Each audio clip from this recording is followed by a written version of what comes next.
Good morning. Welcome to today's story, a touching, humane, and educational tale. She would later become the reason a dying desert town stayed alive through its worst heat wave in decades.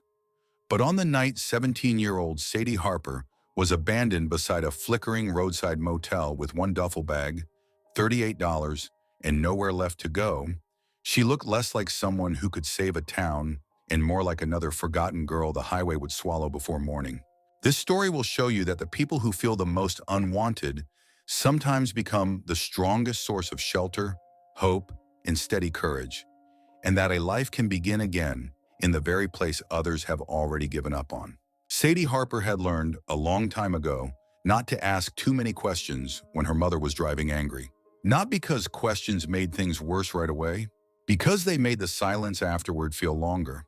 The old Ford sedan rattled down Route 54 with the passenger side window stuck halfway open, pulling hot desert air through the car in dry, uneven bursts.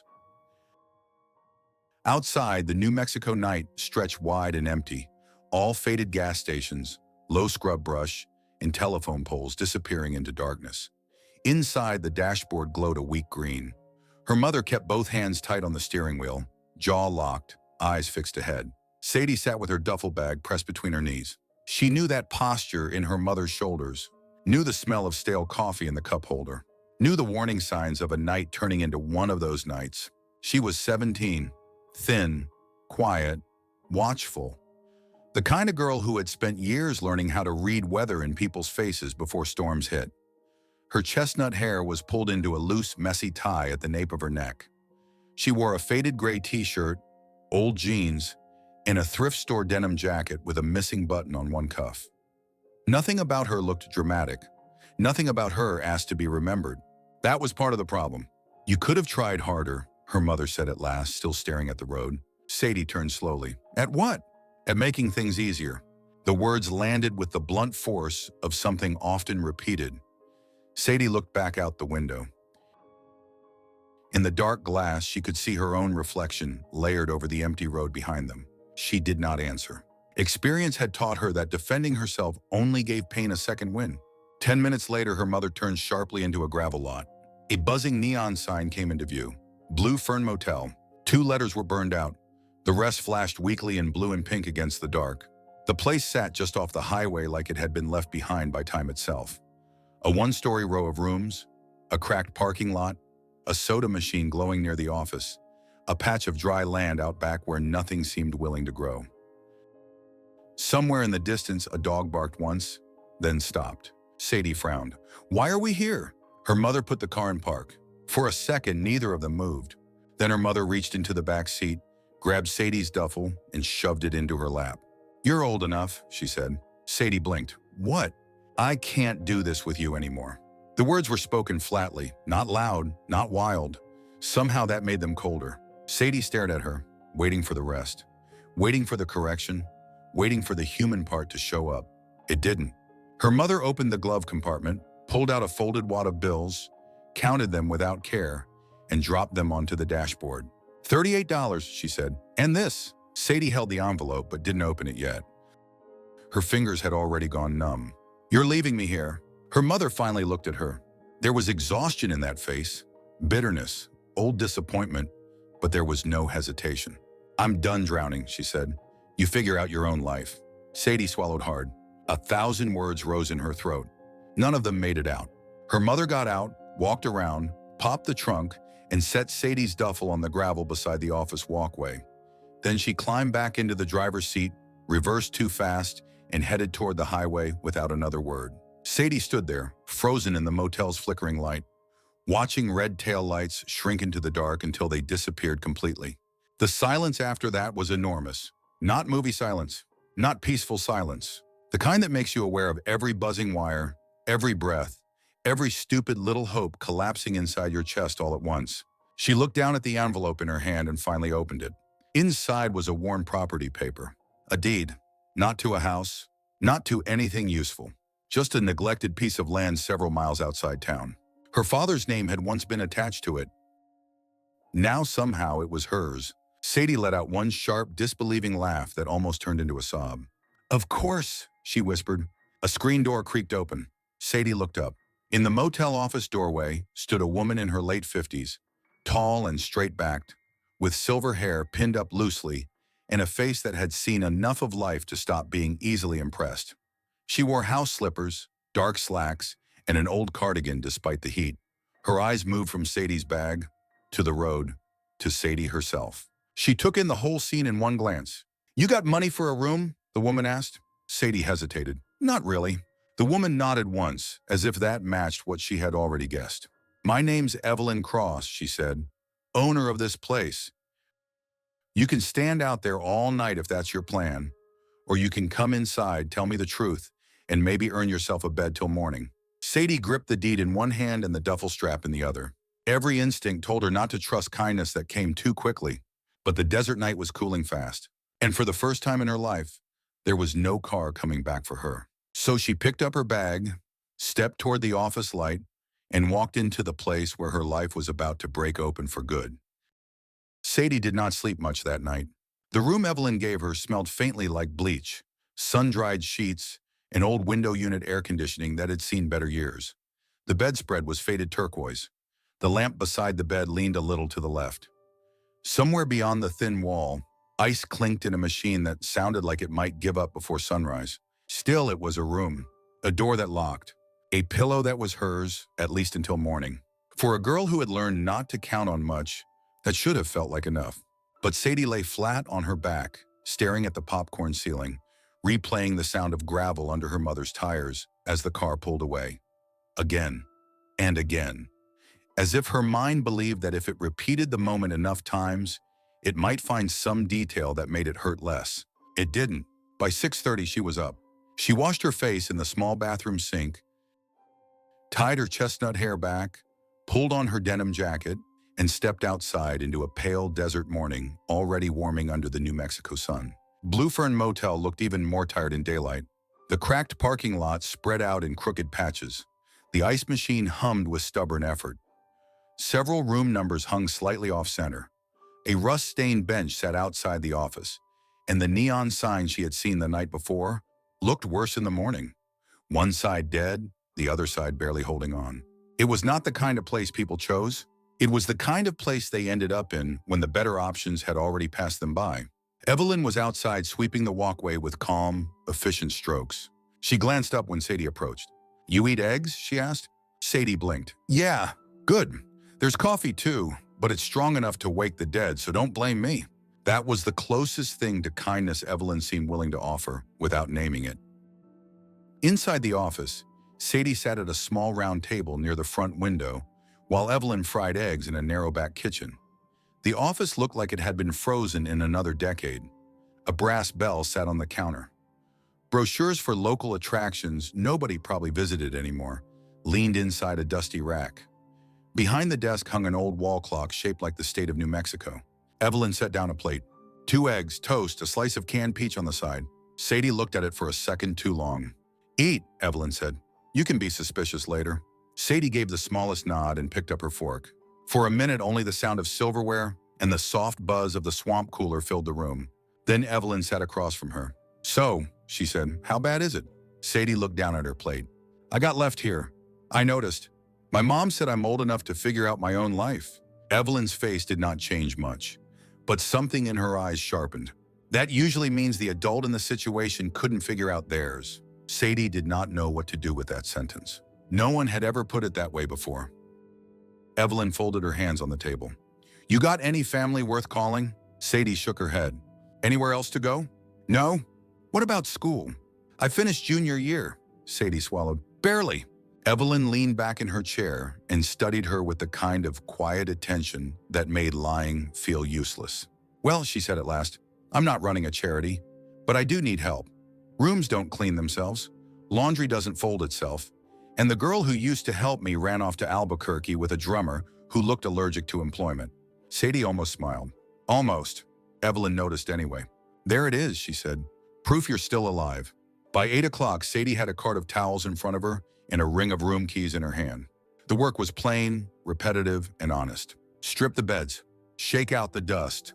Wipe the mirrors. Scrub the sinks. Refill the soap. Pull the curtains open. Move on. There was a rhythm to it that Sadie liked more than she expected.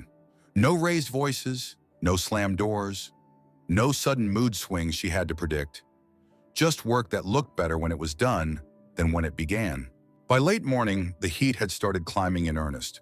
A pickup rolled into the lot with a rattling engine and a dented front bumper.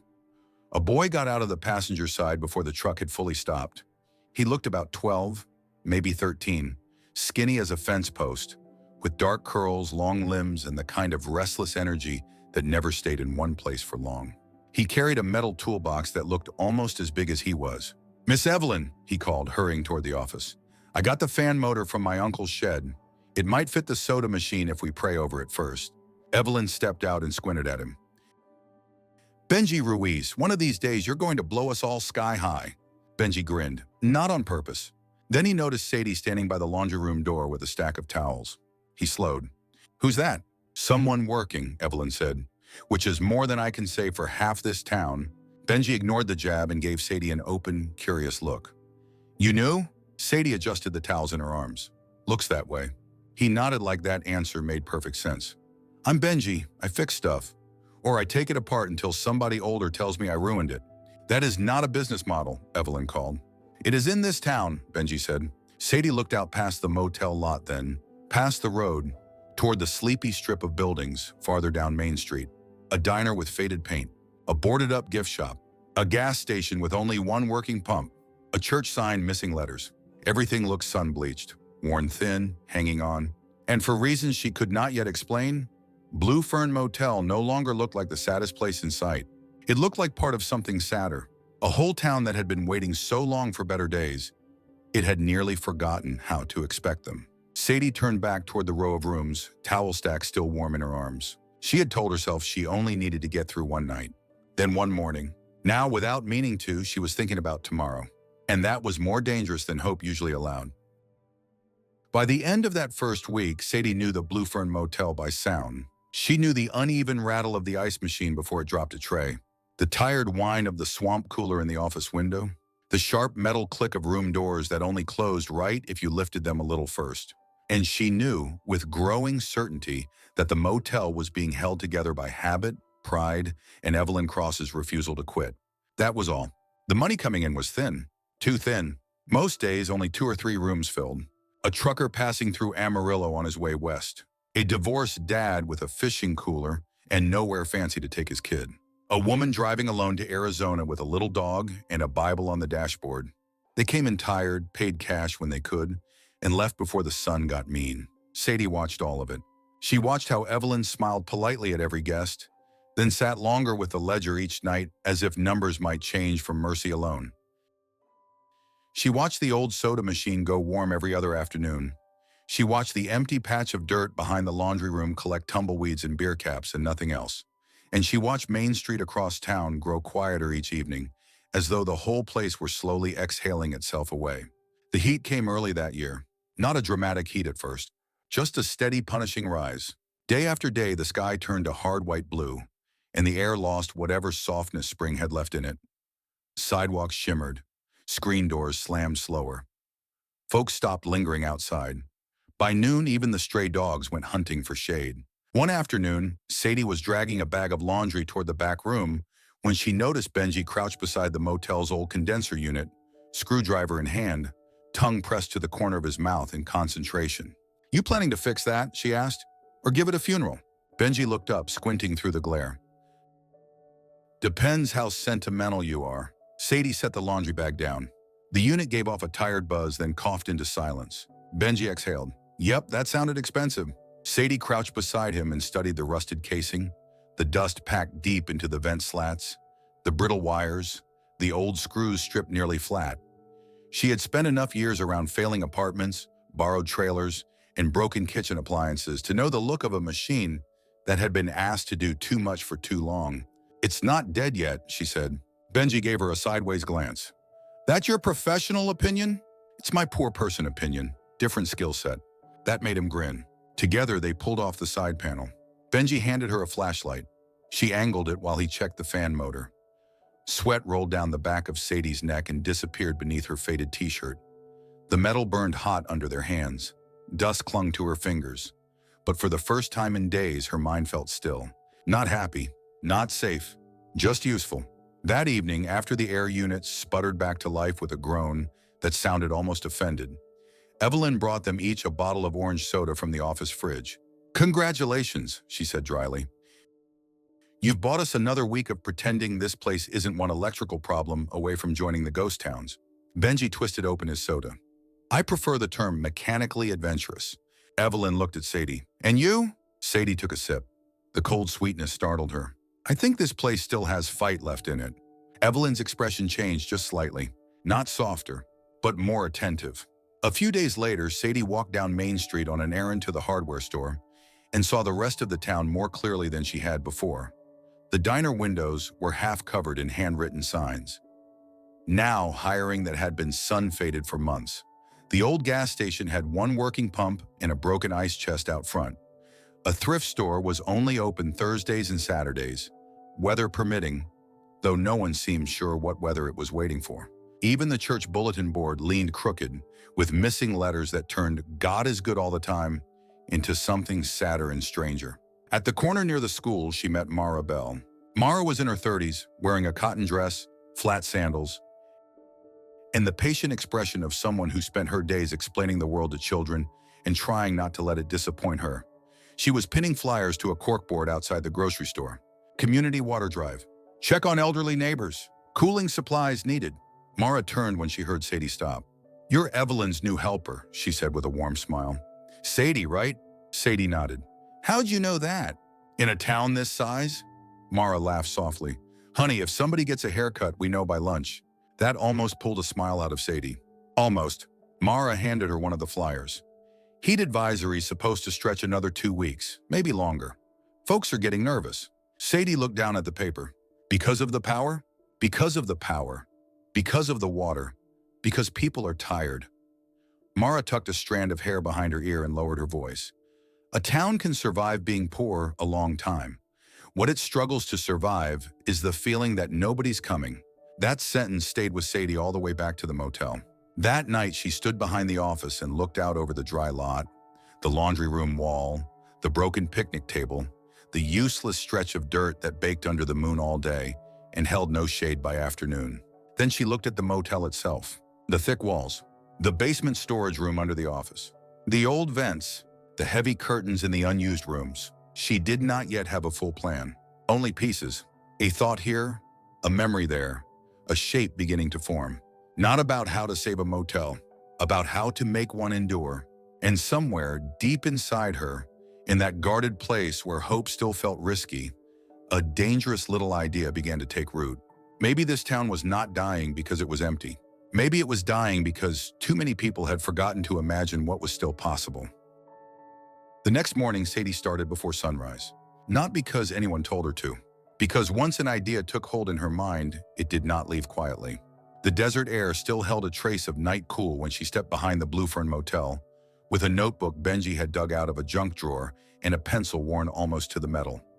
She stood in the dry back lot, facing the laundry room wall, the old office foundation, and the half-buried storm cellar door Evelyn had not opened in years. From a distance, it looked like nothing. Up close, Sadie saw pieces, shade angles, wall thickness, airflow, the places where heat settled, and the places where it could be pushed back. By the time Evelyn came outside with her first cup of coffee, Sadie had already drawn 3 rough diagrams and measured the back windows with a piece of string. Evelyn stopped beside her. "Well," she said, looking at the sketches, "either you're planning a prison break or you've decided to save my motel." Sadie kept her eyes on the paper. "I'm just thinking. That's how trouble starts." Sadie almost smiled. "The basement under the office. Does it stay cooler?" Evelyn took a sip of coffee. "Cooler than the rooms. Cooler than outside. Used to store extra linens down there. Haven't trusted the stairs much lately." Sadie nodded.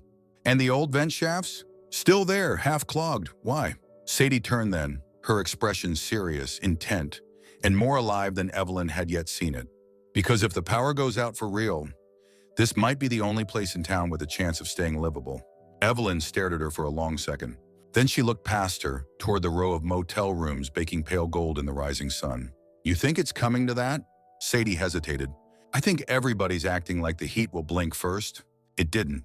By the end of the week, the town was running on strain. The air felt heavier each day, even though it was bone dry.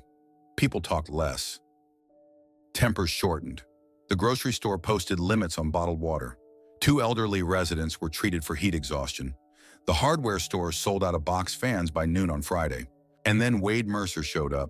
He rolled into town in a spotless silver truck with tinted windows and out-of-state plates, looking like he had never sweated through a shirt in his life. He wore pressed jeans, expensive boots, and sunglasses that stayed on even when he stepped inside the diner. By supper, everybody knew his name.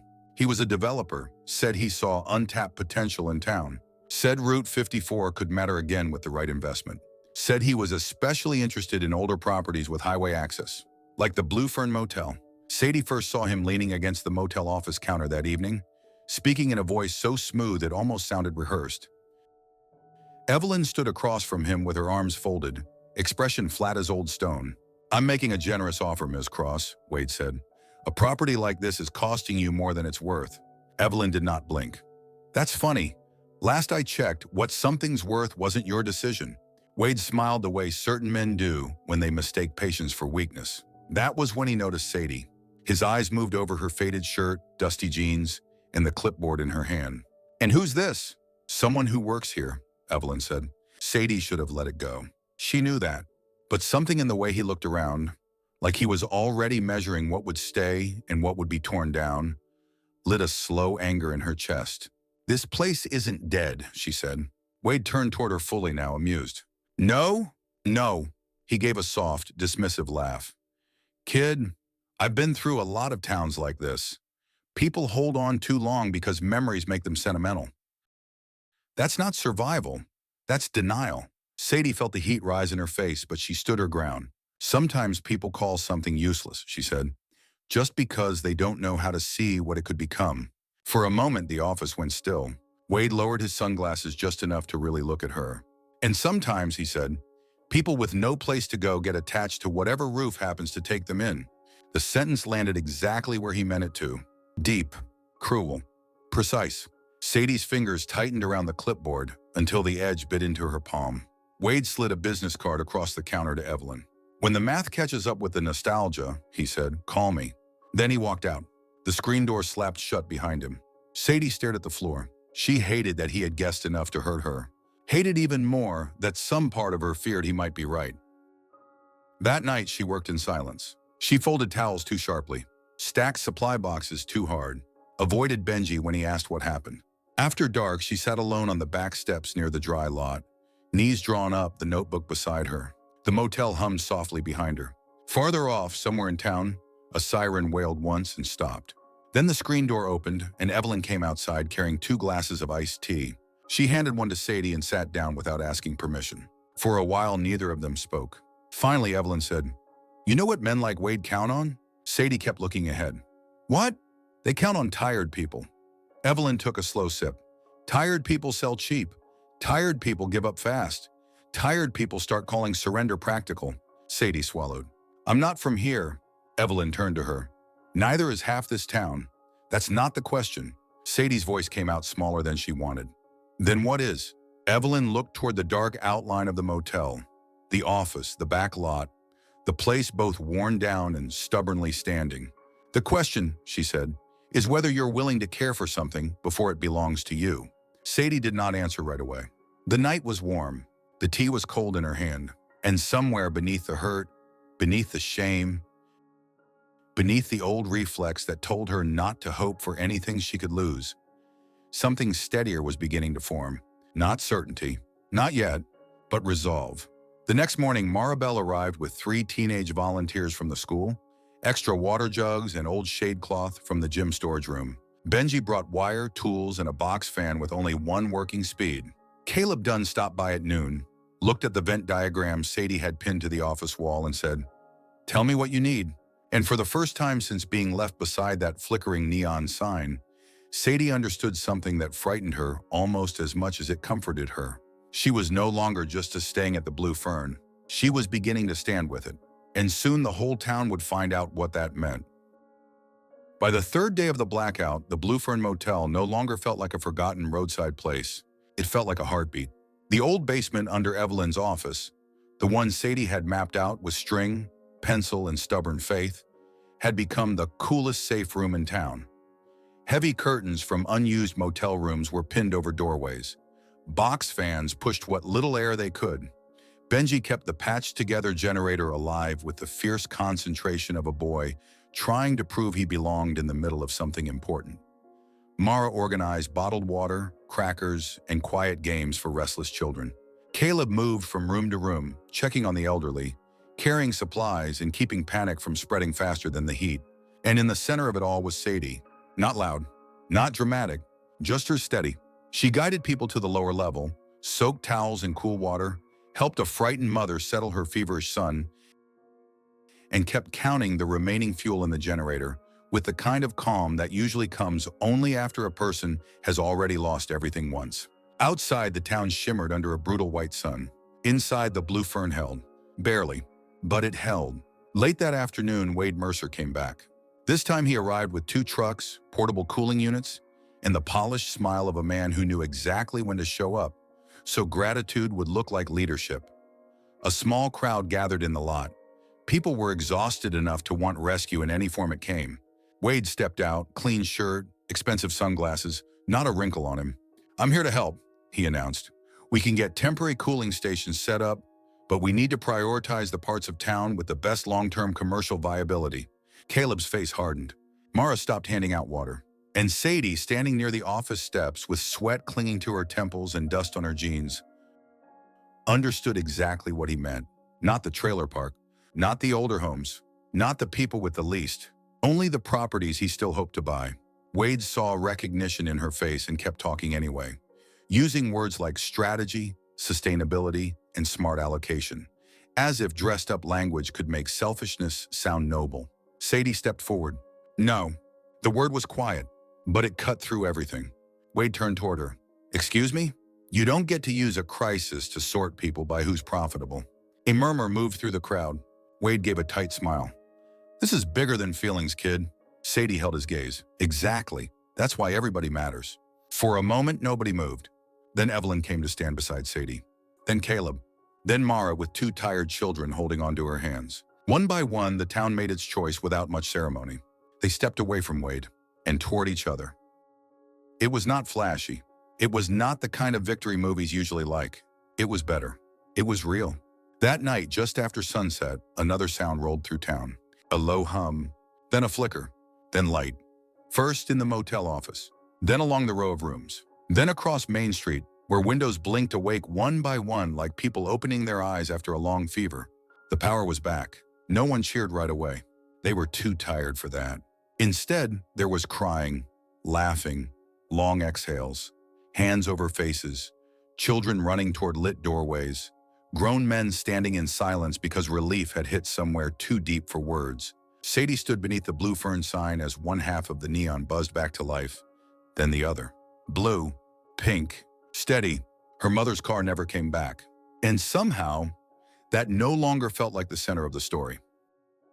Because Evelyn walked out and handed her a room key, not for one night, not for a favor, for good.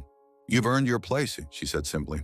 Sadie looked at the key in her palm, then at the motel, the people, the town that had nearly slipped away.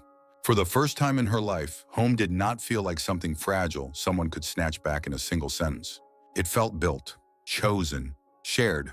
Blue Fern Motel did not become famous. Sadie did not become rich. But the town began to change in smaller, truer ways. The weekend market came back.